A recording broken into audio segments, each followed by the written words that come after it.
Yeah, I mean, I like the fact he was able to do it in a game in front of other eyes and, get credit for it, if that's the right way to say it. But he's been doing that when you guys aren't here against, we got good arms, in my opinion, and trying to find a way to, obviously with late pitching changes, trying to find a way to spread the wealth and get all those pitchers involved. But sometimes they're left just competing against our guys, which I think is still good action. And he's been having success there.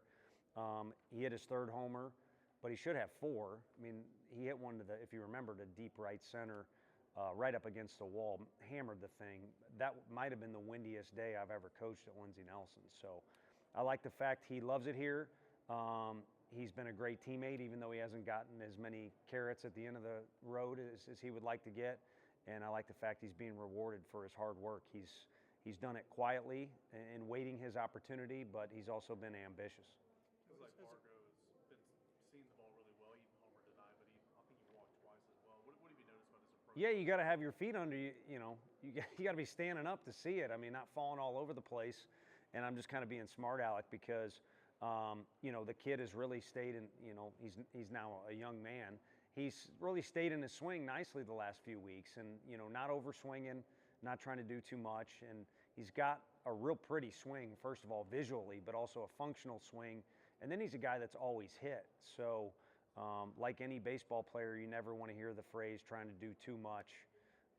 But when he's staying within his swing and also going up there and being who he is, which is a hitter, good things are going to happen, and they're happening right now. I mean, with a kid like Blake kind of having to wait his chance like that, it's not like he's a fourth or fifth year guy, but when you see a guy who's doing the right things, who's putting good swings on the ball, is there anything else you can say other than, hey, like, keep doing it and we'll get you in when we can? No, I mean, I kind of, if you see a guy get sour, you kind of start to avoid him. And if you do kind of voice your opinion and say this is ridiculous, or you want unnecessary meetings or stuff like that, it kind of sets you up for now he's got to go out there and get a hit. And if he doesn't, it's kind of like, so he's kind of wrote the book almost on how to go about it. So I hope other guys, whether they're younger or older, have paid attention to that. And by no means does he have the world figured out, and he could go 4 for 4 with 4 grand slams if you put him in the lineup every day. But I think the process of it has been very well done for him. And no, it's frustrating for me. And the only thing I can do is come in here and cry to you guys about the 7-run rule. And these guys they got after it. They competed. And they wanted a full day's work, and that's kind of what we wanted. And it allowed us to, obviously wish we had one more inning so we didn't have to split an inning between guys, but we've lost over 2 games of repetitions. That's like 18 innings of pitchers. That's Nick Abraham doubling his innings instead of just coming in and getting 1 out for us. And it's affected the hitters as well. So that's a long answer for a short question. Is that something you have to think about scheduling in the future, like Yeah. trying to get guys who are going to guarantee you not? Absolutely. And also, the other thing is baseball is a big karma sport. You call it baseball gods if you want. I realized, like I said, Georgia beat the living hell out of us last year on a Friday. So, it can happen either way. But, yeah, it's kind of gotten weird, too. I think, tonight it didn't happen until the bottom of the 8th. But now, if you keep playing a game, kids start acting weird. I've noticed it. Kids on our team and other teams start acting weird. They don't know what to do, and the fans don't know if the game's over or not. It's I don't like it. And if you get me on the right day, I'll tell you my ultimate theory that I think could put an end to it in a hurry if I said it out loud on camera, but it would hurt. We'd be taking a bullet. What's impressed you the most about Fish's recent stretch? Had another great game today, and we've seen him, reaching for pitches sometimes, or getting too over-aggressive at the plate. How do you think he's attacked, calming himself down and going on this hot stretch? I think with 2 strikes, he's been way better.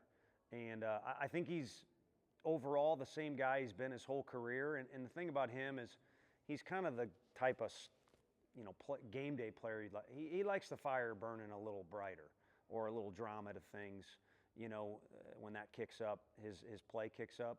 But the areas, technically, I think he's gotten better in, because he's walked a bunch this year. He's always had a good, is with 2 strikes, competing, and with runners in scoring position, hunting down RBIs instead of trying to hunt down a 500-foot homer, which we don't want that to go away.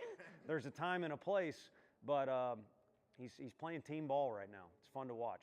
How would you assess outing? Yeah, I mean, you don't need to say it. Do it. We're halfway through the year. And what he said was, you know, I'm capable of doing a lot for this team. And he's kind of been right on the fringe in some things.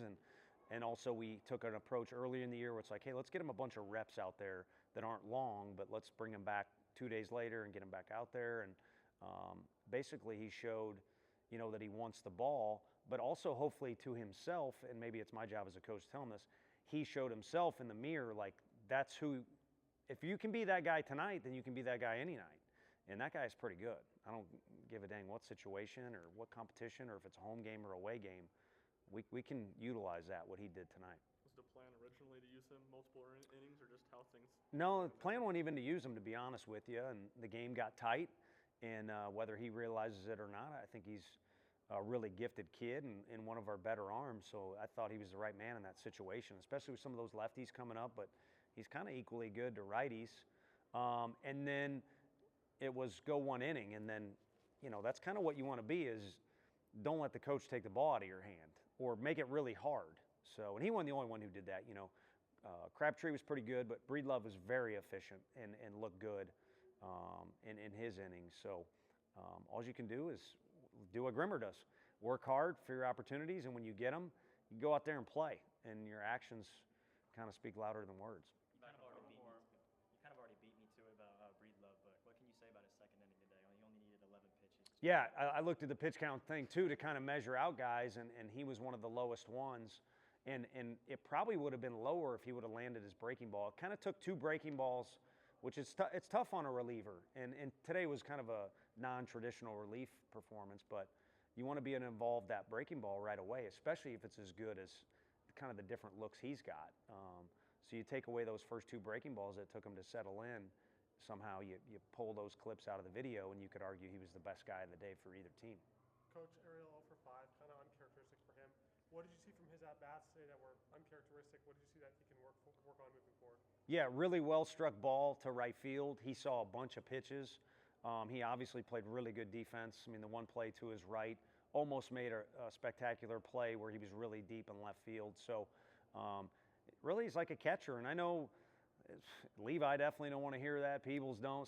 Those guys can all hit. But if you're playing those positions, Hunter Ensley, if you make a catch crashing into the wall, Ariel plays great short. Our catcher does a great job with the pitchers. And Frank, it's a win for the Vols. And then whatever you add on top of that is a bonus. So he'll be fine. He needs to stack reps. And, yeah, uncharacteristic that he didn't necessarily contribute on the stat sheet, but there were some ABs in there where he was seeing the ball well. And obviously the one to right field was something to get excited about because he does need to use the whole field.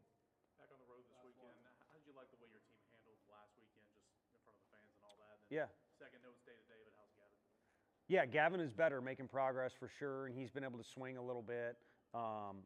We'll probably go slower than he wants on that, but, you know, we'll see. There's a good chance he could at least do something this weekend.